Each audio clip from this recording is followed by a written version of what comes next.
गांववाणी studio के the real hero programme में आज हमारे साथ गांववाणी स्टूडियो के इस कार्यक्रम में अपने अनुभव साझा करने के लिए एक नए द रियल हीरो के रूप में इस कार्यक्रम में शिरकत कर रहे हैं और आज अपनी कहानी अपनी जुबानी इस कार्यक्रम के माध्यम से बानसूर के लाटों के मोहल्ले से वंदना लाटा हमारे साथ में है।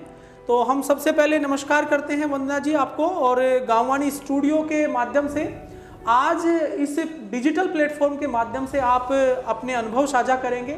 आप गृहिणी होते हुए परिवार की जिम्मेदारियों का निर्वाह करते हुए आपने न सिर्फ अपने अध्ययन को जारी रखा, जैसा कि आपने बताया कि विवाह से पूर्व आपने 11वीं तक पढ़ाई करके और अपनी पढ़ाई छोड़ दी थी, लेकिन ससुराल आने के बाद आपने 12वीं पास की। उसके बाद आज आप स्नातक कर रही है और बीए फाइनल ईयर में वर्तमान में आप अध्ययनरत हैं।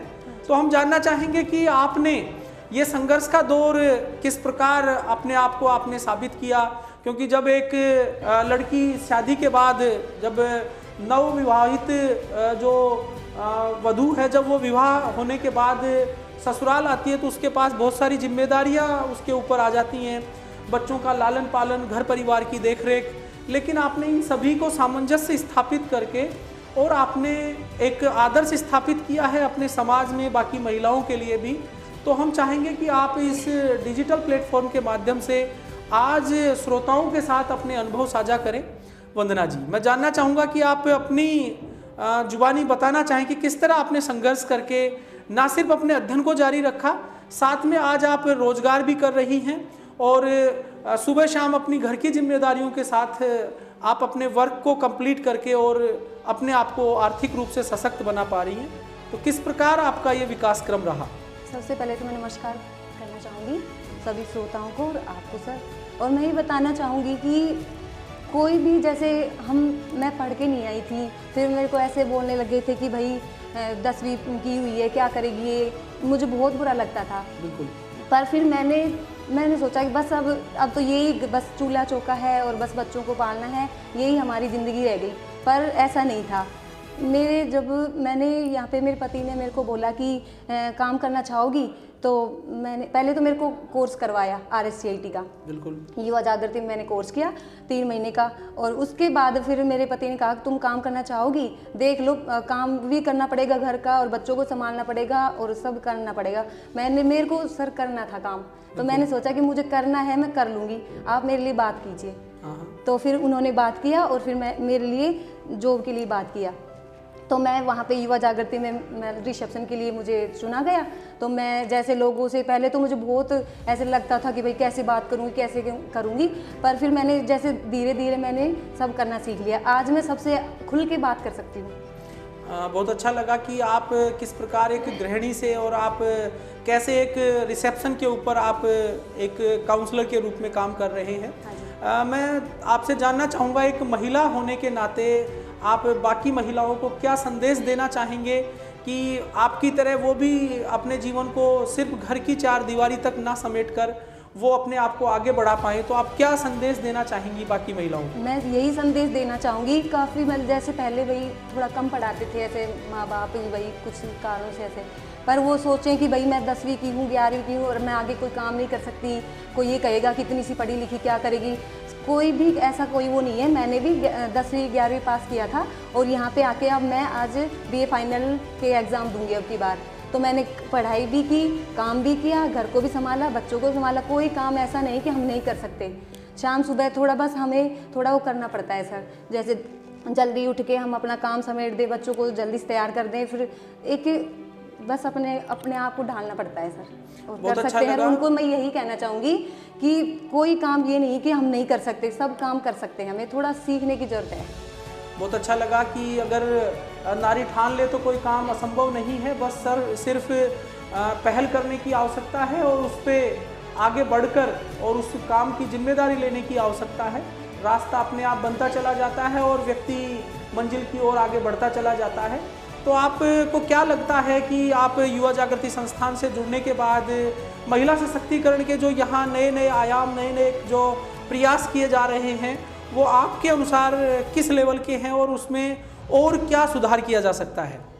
उसमें बस यही सुधार मतलब किया जा सकता है कि हमें जो महिलाएं आती हैं उनको बताना चाहिए कि वो कैसे, मतलब हमारे यहाँ पे युवा जागृति में हर प्रोग्राम में महिलाओं को बुलाया जाता है और उनको आगे बढ़ने की प्रेरणा दी जाती है। उनको बताया जाता है कि हम किस प्रकार काम कर सकते हैं। जो पढ़ी लिखी नहीं है उन महिलाओं के लिए भी काम होते हैं, उनको कुछ बनाना सिखाया जाता है, सिलाई का प्रशिक्षण भी दिया जाता है, तो वो अपने मतलब काम कर सकती हैं।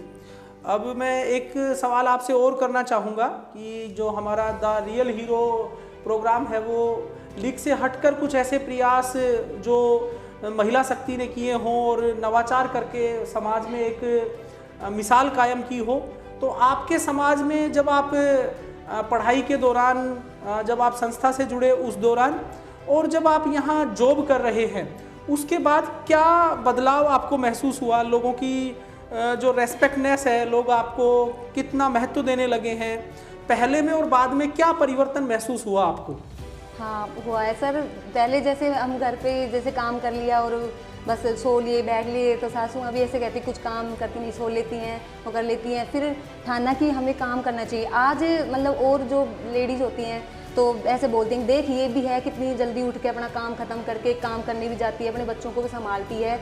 और काफ़ी ऐसे बोलती थी पहले तो शुरू में तो ये बोला करती थी कि भाई जाती है क्या करेगी ये, और घर का काम छोड़ छाड़ के ऐसे चली जाती है। पर आज जब मेरी सासू माँ जाके बोलती हैं उनको कि मेरा पूरा काम करके फिर काम करने जाती है, तो उनको भी ऐसा अच्छा लगता है कि भाई अच्छी बात है जो कि काम ख़त्म करके और अपना करने जाती है। अब बड़ाई करने लग गए सब। ऐसी कोई विशेष जो बात जब आप रोजगार करने के बाद आपको महसूस हुई, ऐसी कोई खुशी की बात जो आपको परिवार से या अपने मतलब रिलेटिव में किसी व्यक्ति ने कही हो, जो आपके मन को और आपको प्रेरणा देती हो? सबसे पहले तो मैं बताना चाहूँगी कि यहाँ पे भी जो मेरे जो ननद सास वगैरह हैं सब खुश हैं। पहले तो उनको थोड़ा बुरा लगा था कि बाहर काम करने जा रही है, पर अब खुश हैं कि मैं काम भी कर लेती हूँ और मतलब थोड़ा सा कमा भी रही हूँ। पर सबसे ज़्यादा मैं बताना चाहूँगी जो मेरी दादी माँ हैं वो बहुत खुश होती हैं। जब भी ऐसे फ़ोन करेंगी तो यही बात बोलेंगी, देख मैंने बोला था ना तू ज़रूर कुछ करेगी, और आज काम करती है, संभालती है बच्चों को भी और कुछ कमा भी रही है, तो मेरे को बहुत खुशी है। बहुत अच्छा लगा कि आज इनकी दादी माँ भी इनकी मतलब की काबिलियत के ऊपर प्रसन्नचित्त हैं। हाँ जी तो सर, हमें भी बहुत खुशी हुई। मैं एक बात और कहना चाहूँगी, मैं संदेश भी देना चाहूँगी जो कि जैसे जो बहुएं हैं वो ये ना समझे कि हम कुछ नहीं कर सकते, हम बहुत कुछ कर सकते हैं, और अपने आप को कम ना समझें। और जो मेरी भी एक बेटी है, मैं उसको इतना पढ़ाऊँगी और लिखाऊँगी, उसको पीछे नहीं रहने दूँगी, और उसकी सहेली बन के उसके सारे जो दुख हैं उसको पूछूँगी और उसको आगे बढ़ाऊँगी। बहुत अच्छा लगा, और हम यही कहना चाहेंगे इस गांववाणी स्टूडियो के माध्यम से कि आप भी अगर आपके परिवार में ऐसी पढ़ी लिखी महिला है जो अपने पैरों पे खड़ा होना चाहती है, उसे आप अवसर दें और इस प्रकार का मौका दें, वो भी अपनी काबिलियत को साबित कर सके और समाज में जो रूढ़िवादिता है, लोगों की सोच है, उसको वो बदल सके और एक नया आदर्श स्थापित कर सके। तो इन्हीं बातों के साथ आज के इस कार्यक्रम को हम समापन की ओर बढ़ाते हैं और विदा चाहते हैं आपसे, और फिर मिलेंगे अगले सप्ताह एक नए रियल हीरो के साथ में, और आपसे अनुभव साझा कराते हैं इस मंच के माध्यम से। नमस्ते।